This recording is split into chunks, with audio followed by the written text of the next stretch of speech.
UGC कानून के विरोध में स्वर्ण समाज का प्रदर्शन।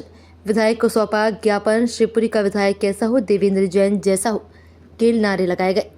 शिवपुरी के स्वर्ण समाज के लोगों ने यूजीसी कानून को वापस लेने की मांग को लेकर विधायक निवास पहुंचकर ज्ञापन सौंपकर सरकार के खिलाफ नाराजगी जाहिर की। स्वर्ण समाज संगठन के बैनर तले पहुंचे लोगों ने आरोप लगाया कि प्रस्तावित यूजीसी नियमों से शिक्षा व्यवस्था में असमानता बढ़ेगी और स्वर्ण वर्ग के छात्रों के साथ अन्याय होगा।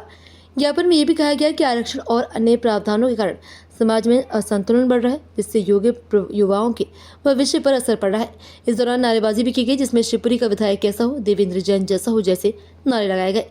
प्रदर्शनकारियों ने चेतावनी दी कि यदि उनकी मांगों पर जल्द कार्रवाई नहीं हुई तो आंदोलन को और भी तेज किया जाएगा।